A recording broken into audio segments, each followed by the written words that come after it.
네, 반갑습니다, 여러분. 조kopTV의 조현들입니다. 자, 오늘 5월 5일 어린이날인데, 자, 오늘 아침 7시에 열렸던 인디애나 페이서스와 클리블랜드 캐벌리어스의 매치업을 시작으로 이제 2라운드가 문을 열었습니다. 골든스테이트와 휴스턴의 경기는 결국 골든스테이트가 승리를 따내면서 이제 1라운드를 치르고 있는 팀들도 싹 사라졌고요. 이제부터는 2라운드입니다. 16개 팀에서 절반이 줄어서 이제 8개 팀만이 살아남았는데 이 2라운드 서부 컨퍼런스의 마지막 한 경기의 대진이 오늘 정해졌기 때문에 제가 서부 컨퍼런스 플레이오프 2라운드 프리뷰를 또 한번 찍도록 해보겠습니다. 자, OKC와 덴버가 만나게 됐습니다. OKC 덴버 하면 뭐 서부 컨퍼런스를 대표하는 강호이기도 하지만 또 셰이 길저스 알렉산더와 그리고 니콜라 요키치의 MVP 대결로도 굉장히 또 많은 비교 선상에 놓였던 팀이죠. 자, 1라운드 성적 멤피스를 상대로 4대 0으로 이겼습니다. 1차전 무려 51점 차의 승리, 2차전은 19점 차, 3차전과 4차전은 멤피스 원정에서 OKC가 다소 고전했습니다만 자, 이 경기들을 모조리 잡아내면서 단 4경기 만에 1라운드를 끝냈습니다. 우승을 노리는 팀들은 최대한 경기 소요를 적게 가져가야 됩니다. 뭐 당연한 거 아니겠어요. 게임을 치를수록 선수들의 체력은 떨어지고 부상에 대한 위험도는 높아집니다. 시리즈를 빨리 끝낼수록 휴식 시간은 늘어나고 또 상대 선수, 상대 팀에 대한 분석할 시간이 훨씬 늘어나죠. 자, 그랬기 때문에 OKC의 1라운드는 더할 나위 없었다라고 볼 수가 있겠습니다. 수비가 더 돋보였죠. 자, 보시면은 멤피스의 공격을 아주 잘 막아냈습니다. 특히나 상대의 야투 허용률 자체도 41.5%로 막아냈고요. 3점 허용률 30.4%, 1위와 2위에 대한 기록입니다. 그리고 턴오버 자체도 상당히 적은 편이었어요. 그러니까 밀도 있는 공격을 하면서도 굉장히 강한 수비를 하는 편이고, 자, 그러면서도 팀 파울 개수가 75개, 4경기에서 75개니까 뭐 한 게임당 한 19개 정도 살짝 못하게 된 거죠.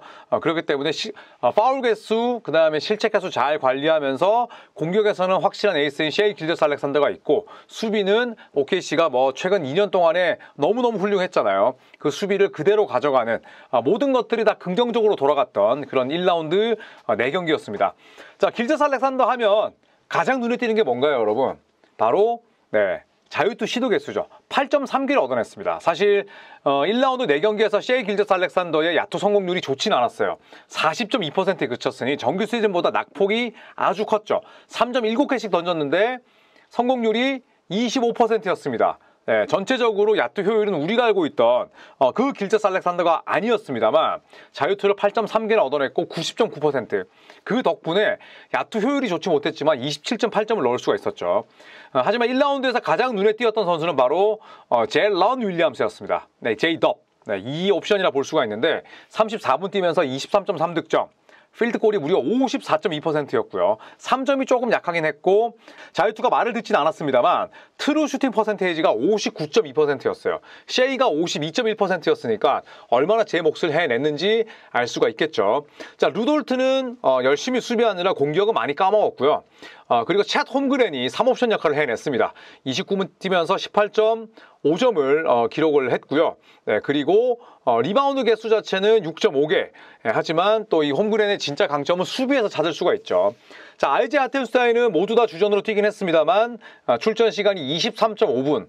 어느 정도는 투빅을 엄청나게 많이 가동했다고 볼 수는 없습니다. 자, 하지만 덴버 너게츠에는 니콜라 요키치가 있죠. 그렇다면 홈그렌과 RJ 하텐슈타인의 출전 시간은 아마도 30분 이상이 될 거다. 1라운드에서는 멤피스가 워낙 힘없이 속절없이 물러났기 때문에 출전 시간이 29분 이하였습니다만 아마도 저 시간은 많이 늘어날 겁니다.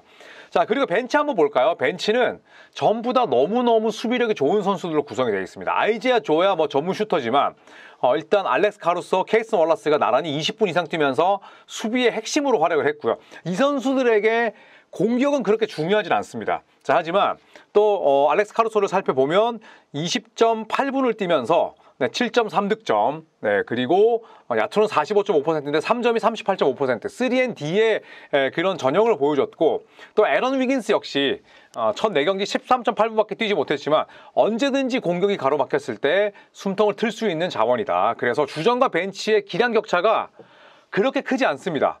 그렇기 때문에 저는 썬더는 상당히 밸런스가 좋다. 공격과 수비, 그리고 주전과 벤치, 홈과 원정 성적 이런 편차들이 상당히 적기 때문에 밸런스가 잘 잡힌 팀이다라는 평가를 받고 있죠.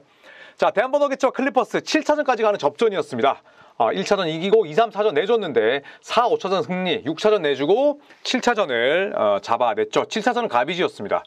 일단 덴버 너겟츠의 1라운드 성적을 살펴보면 우선 덴버 너겟츠의 최대 강점은 야투 효율입니다. 1라운드에서도 클리퍼스라는 좋은 수비팀을 만나서 48.2%의 야투 성공률, 38.9%의 3점 성공률, 4위와 3위였으니까 야투의 효율 자체는 대단히 훌륭했죠. 트루 슈팅 퍼센테이지가 57.3%니까 아주 훌륭했습니다. 자, 다만 이 덴버 너겟츠의 이번 시즌 가장 큰 문제는 수비입니다. 공격은 괜찮아. 요키치가 있기 때문에. 하지만 수비는 전체적인 블락 능력도 떨어지는 편이고 페이튼 왓슨이 좋은 에너지를 가지고 있지만 젊은 선수들 가운데 수비에서 크랙 역할을 해줄 수 있는 선수들이 많지 않죠. 자, 그렇기 때문에 7차전까지 가는 접전을 펼쳤고 단 하루 쉬고 경기를 펼치게 됩니다. 자, 1라운드에서 부상으로 고전했던 선수는 딱 한 명, 러셀 웨스브룩이었어요. 왼발 부상 때문에 한 게임을 쉬었는데 나머지 선수들은 전부 다 7게임씩 뛰었고 지금 마이클 포터 주니어 같은 경우에는 부상 투혼입니다. 야, 32.7분 뛰고 어떻게 10.9점밖에 못 넣고 있냐 이럴 수도 있지만 어깨 부상이 심각해요. 정규 시즌이었으면 2주 혹은 3주, 뭐 길게는 4주가량 쉬어야 되는 부상이라고 하는데 그야말로 고군분투하고 있고요. 지금 머레이, 요키치, 그 다음에 크리스찬 브라운, 앨런 고든 전부 다 39분 이상 뛰었습니다. 왜냐? 벤치가 떨어지기 때문이죠. 러셀 웨스브룩만이 6경기 25.7분 뛰면서 13.8득점. 그러니까 2분당 1점 이상 넣은 겁니다. 야투 43.3%, 낫배드. 그런데 3점이 41.9%니까 우리가 알고 있던 웨스브룩의 효율과는 확연히 차이가 있죠. 긍정적으로 있다는 겁니다. 자, 그리고 나서 많이 뛰었던 선수는 페이튼 왓슨입니다. 이 친구는 수비가 되는 자원이고, 그리고 팀 내에서 뭐 블락 능력이 거의 가장 뛰어납니다.